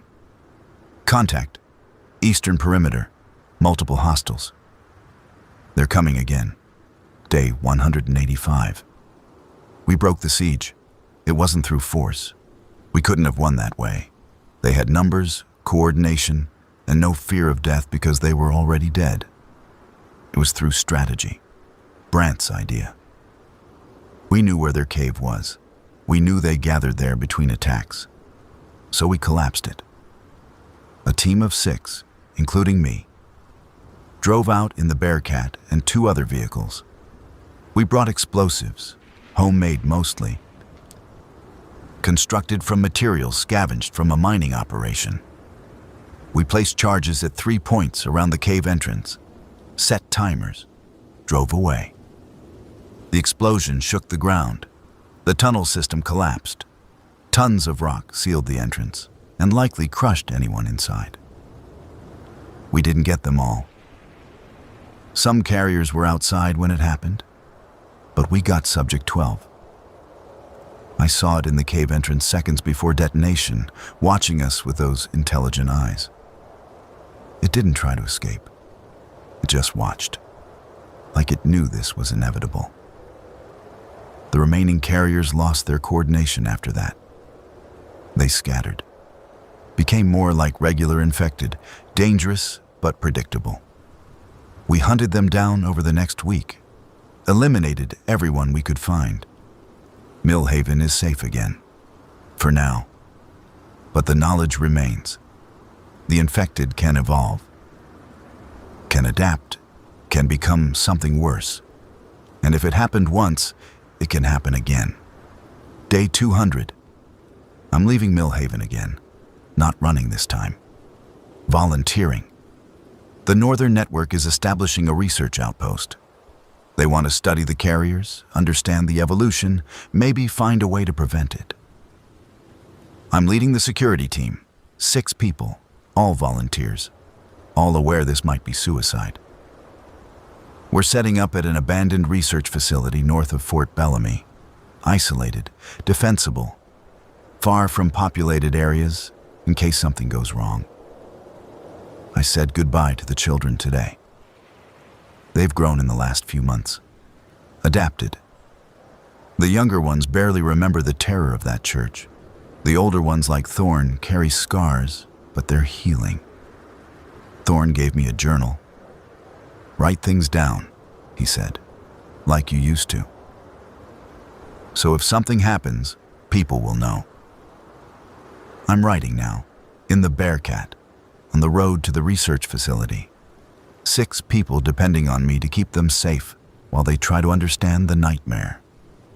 I don't know if we'll succeed. I don't know if anyone can understand what the virus has become. But we have to try. Because if we don't, the evolved infected will spread, will multiply, will eventually overwhelm us. The future of humanity might depend on what we learn in that facility. No pressure.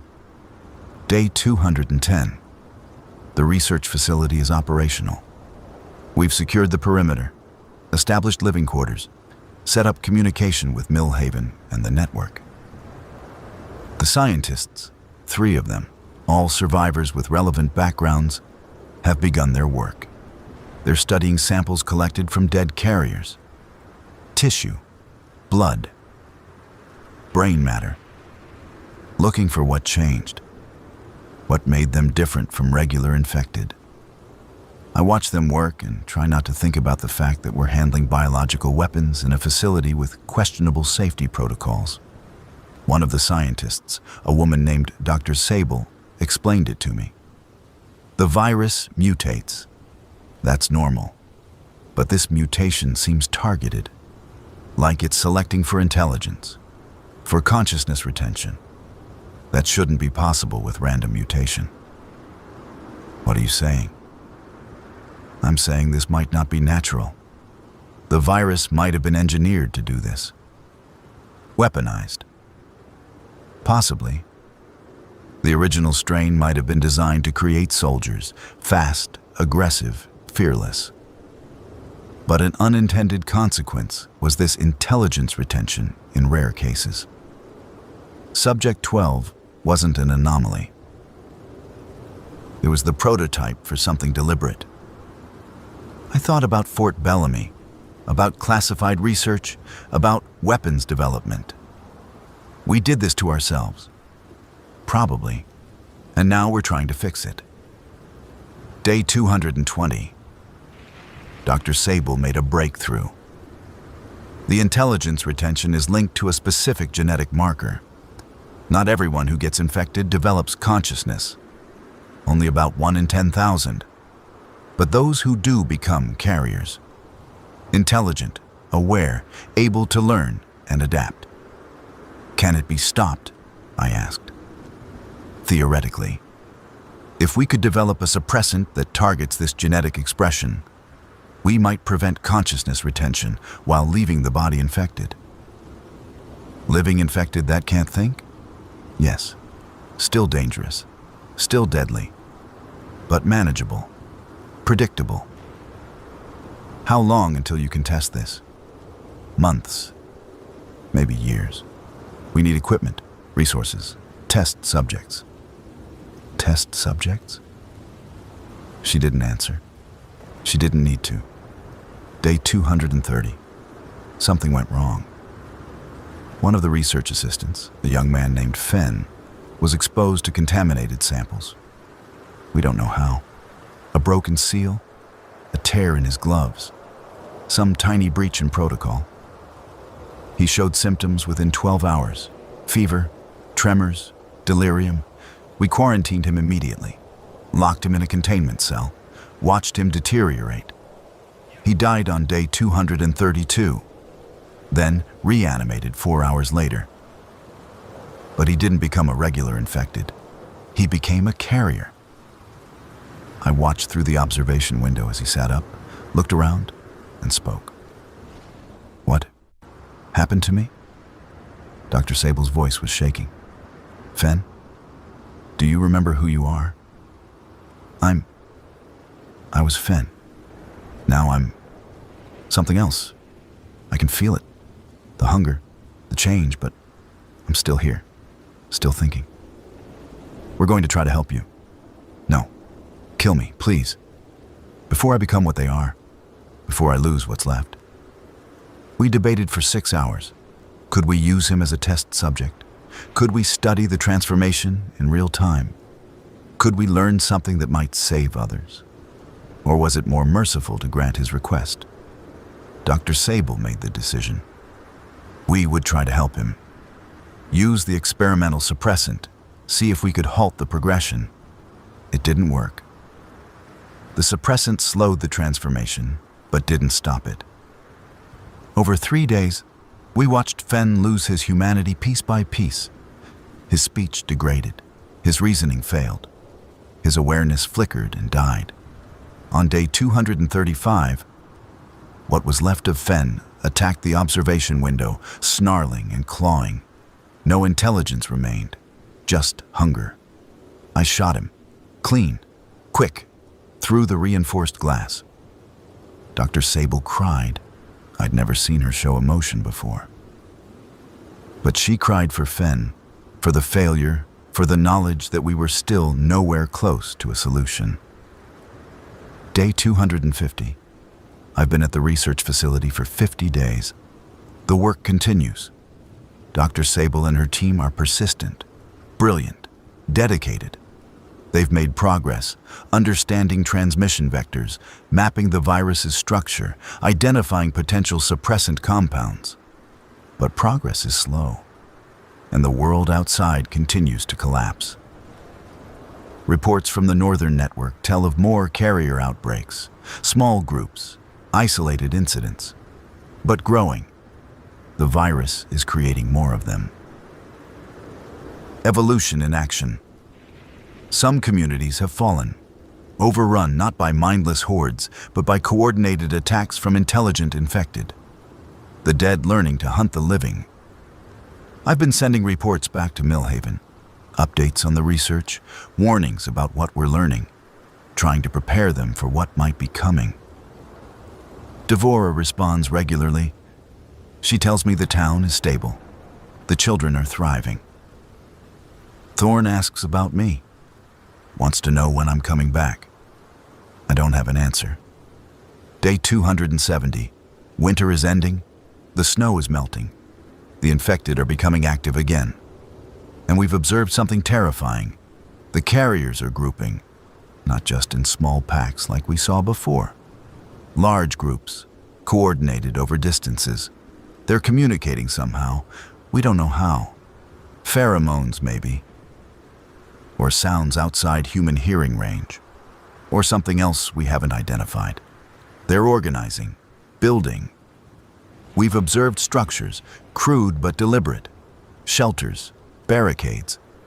One group even appears to be farming in a disturbing way, keeping living humans captive, harvesting them periodically.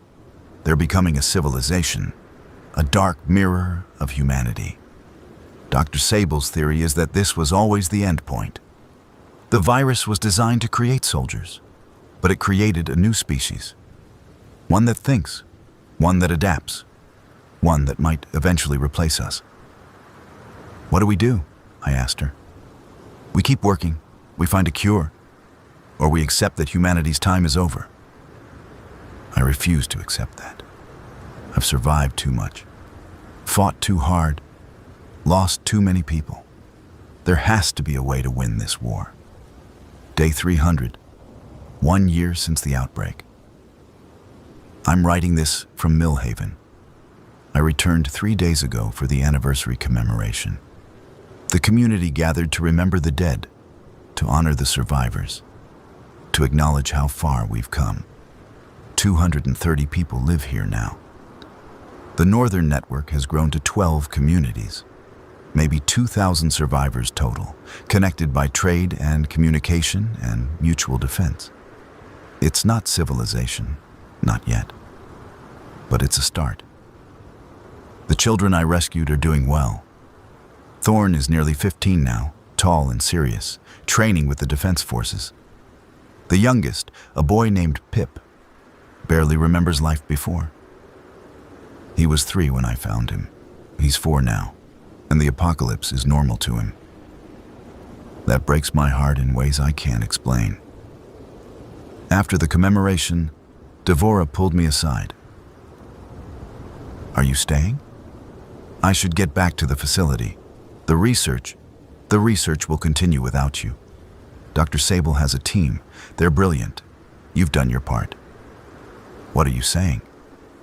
I'm saying Millhaven needs you here. Not as a soldier or a scout. As someone who's been through this from the beginning. Someone the people trust. Someone who can help us rebuild. I don't know how to rebuild. None of us do. But we figure it out together. I'm thinking about her words now. About staying. About letting go of the search for answers and just living. Is that giving up, or is that survival? Day 305, I made my decision. I'm staying in Millhaven. I told Dr. Sable. She understood. She even seemed relieved. Said she was worried I was burning out, that I needed rest. Maybe she's right. I've taken a new role, community educator, teaching people skills they'll need, not just survival skills, those they have, but knowledge, history, science, literature, trying to preserve what we were while adapting to what we've become. Thorn is my most dedicated student. He wants to understand everything, how the world worked, what we lost, what we might rebuild. Sometimes I catch him reading my journals, the pages I've written over the last year. I should probably stop him. They're personal, raw, but maybe it's good that someone knows the full story. Day 350. Dr. Sable radioed with news. They've developed a working suppressant. Not a cure, the infected remain infected. But it prevents consciousness retention, stops carriers from forming. It's not perfect. It requires administration before infection. It's a preventive, not a treatment. But it's something. The Northern Network is manufacturing it, distributing it to all communities. Anyone who might be exposed, scavengers, guards, scouts, gets inoculated. It won't stop the existing carriers, but it might prevent new ones. It's the first real hope we've had. Day 400, I'm still here, still alive. The seasons are changing again. Another winter approaching. Millhaven is preparing, stockpiling food, insulating buildings, reinforcing heat systems. The Bearcat sits in the motor pool. I don't drive it much anymore. Don't need to. The roads are more secure now. Trade routes established. The infected threat is manageable. We've even had births. 6 babies in the last 3 months. New life in a world of death. Thorn asked me a question yesterday. Do you think we'll ever go back to normal? No, I said. Normal is gone, but we're building something new. Maybe something better. Better than before. Before had a lot of problems. War, inequality, environmental destruction. We can learn from those mistakes. Build differently. You really believe that? I have to. He smiled. Me too. Day 500. The network is expanding. We've made contact with communities across the region. 23 groups now, over 5,000 survivors. We're establishing government, not like before, but something new. Democratic, decentralized, based on cooperation rather than control. There are still threats. Carriers, raiders, resource scarcity. But we're managing, surviving, growing. I teach classes every day now, history, science, ethics. Trying to pass on knowledge to a generation that will rebuild the world. Sometimes I think about the person I was before, the security installer who thought traffic jams were a crisis, who worried about rent and relationships and career advancement. That person is gone, dead with the old world. The person I am now was forged in steel and fire and terror, hardened by loss, tempered by survival. I don't know if I'm better, but I'm alive, and I'm trying to help others stay alive. Maybe that's enough. Day 600. I'm writing this final entry. Not because I'm dying, Not because I'm giving up, but because the story has reached a natural conclusion. The world ended. We survived. We're rebuilding. The infected remain. Always will, probably. The virus is endemic now, part of the ecosystem. But we've learned to manage it, to live alongside the threat. The Northern Network has grown into something resembling civilization. We have agriculture, industry, education, government, culture. We're creating new traditions, new holidays, new stories. The children I rescued are young adults now. Thorn is 17, training to become a community leader. Pip is 7, growing up in a world that's dangerous but stable. Dawn, the first baby born in Millhaven, is learning to walk. Life continues. Different than before. Harder in some ways, richer in others. I don't know what the future holds. Maybe we'll reclaim the cities. Maybe we'll develop a cure. Maybe we'll just continue existing in this new normal, adapting, surviving, growing. But we're here. We're alive. And as long as we're alive, there's hope. The Bearcat sits in the garage. I visit it sometimes. Run my hand along the armored panels. Remember those first terrifying days when it was my only shelter? It saved my life. Repeatedly. But I don't need it anymore. I have a community now. A purpose. People who depend on me and people I depend on. I have a home. It's more than I ever thought I'd have when the world ended. My name is Dalton Reese. I'm 30 years old. I survived the apocalypse. And I'm still here. Still fighting. Still hoping. Still alive. The journal entries end there. But the story doesn't. Stories never really end. They just pause, waiting for someone to pick them up again. Dalton Reese continued teaching, continued building, continued being a cornerstone of Millhaven and the Northern Network. He never forgot those first 50 days alone in the Bearcat.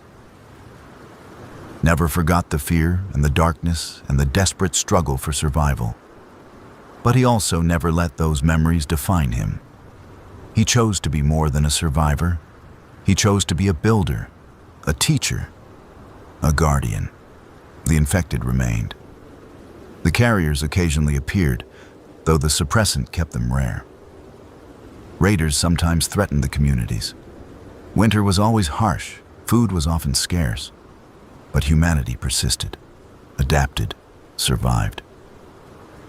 And in the quiet moments, when Dalton sat alone with his thoughts, he sometimes wondered about all the other survivors out there. All the other people who'd fought through that first terrible year.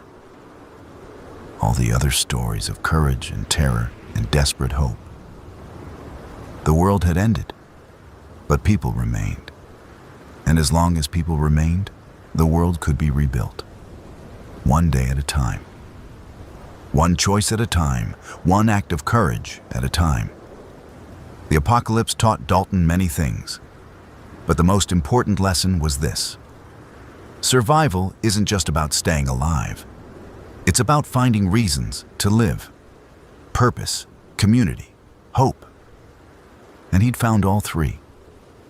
The Bearcat sat unused in the garage, a monument to where he'd been. But Dalton's eyes were always forward now, toward where he was going, toward the future, toward tomorrow, toward whatever came next.